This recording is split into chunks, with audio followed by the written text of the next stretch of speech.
Radiation എന്ന് പറയുന്ന വാക്ക് ഇപ്പോൾ വളരെ സുപരിചിതമാണല്ലേ. മനുഷ്യർക്ക് വരുന്ന അസുഖങ്ങൾ കണ്ടുപിടിക്കുവാനും അതിനെ ചികിത്സിക്കുവാനുമായിട്ടാണ് റേഡിയോളജി ഉപയോഗിക്കുന്നത്. എല്ലാവർക്കും ഡിസ്മ ഇന്റർനാഷണൽ പ്രൈവറ്റ് ലിമിറ്റഡിന്റെ അനദർ ഇൻഫോർമേറ്റീവ് വീഡിയോയിലേക്ക് സ്വാഗതം. ഇന്ന് നമ്മൾ സംസാരിക്കുവാൻ പോകുന്നത് ബാച്ചിലർ ഓഫ് റേഡിയോളജിനെ കുറിച്ചിട്ടാണ്. നിങ്ങൾ ഓസ്ട്രേലിയയിൽ ബാച്ചിലർ ഓഫ് റേഡിയോളജി ചെയ്യുവാണെങ്കിൽ നിങ്ങൾക്ക് അവിടെ diagnostic radiographer, radiologist therapist, radiologist technician ഇങ്ങനെ പല ഡെസിഗ്നേഷൻസിലും വർക്ക് ചെയ്യാൻ സാധിക്കും. മാത്രമല്ല, റേഡിയോളജിസ്റ്റ് എന്ന് പറയുന്നത് ഓസ്ട്രേലിയയെ സംബന്ധിച്ചിടത്തോളം ഹൈലി പെയ്ഡ് ആൻഡ് റെക്കഗ്നൈസ്ഡ് ആയിട്ടുള്ള ഒരു പ്രൊഫഷനാണ്. നിങ്ങൾ ഓസ്ട്രേലിയൻ റേഡിയോളജിസ്റ്റ് ആകുകയാണെങ്കിൽ നിങ്ങൾക്ക് ഇന്ത്യൻ മണി ഏകദേശം 76 ലക്ഷം രൂപയോളം ഒരു വർഷം ഏൺ ചെയ്യാനായിട്ട് സാധിക്കുന്നതാണ്.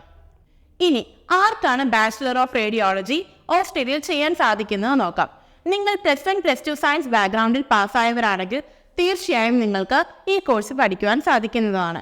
മാത്രമല്ല, ഓസ്ട്രേലിയൻ ഗവൺമെന്റിന്റെ ഇംഗ്ലീഷ് റിക്വയർമെന്റ് ടെസ്റ്റുകളായിട്ടുള്ള IELTS അഥവാ PTE നിങ്ങൾ പാസ്സാവേണ്ടതാണ്.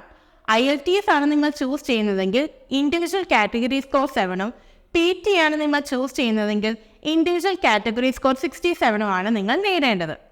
ഇനി ഓസ്ട്രേലിയയിലെ ഏത് യൂണിവേഴ്സിറ്റിയിലാണ് നിങ്ങൾക്ക് ഈ കോഴ്സ് പഠിക്കുവാൻ സാധിക്കുന്നത്? ഓസ്ട്രേലിയയിലെ പബ്ലിക് യൂണിവേഴ്സിറ്റി ആയിട്ടുള്ള ചാൾസ് സ്റ്റേറ്റ് യൂണിവേഴ്സിറ്റിയിലാണ് നിങ്ങൾക്ക് ബാച്ചിലർ ഓഫ് റേഡിയോളജി പഠിക്കുവാൻ സാധിക്കുന്നത്. ചാൾസ് സ്റ്റേറ്റ് യൂണിവേഴ്സിറ്റിയിൽ ബാച്ചിലർ ഓഫ് റേഡിയോളജിയുടെ ഡ്യൂറേഷൻ എന്ന് പറയുന്നത് 4 വർഷമാണ്. ചാൾസ് സ്റ്റേറ്റ് യൂണിവേഴ്സിറ്റിയിൽ ബാച്ചിലർ ഓഫ് റേഡിയോളജിയുടെ അടുത്ത ഇൻടേക്ക് എന്ന് പറയുന്നത് മാർച്ച് 2025 ആണ്.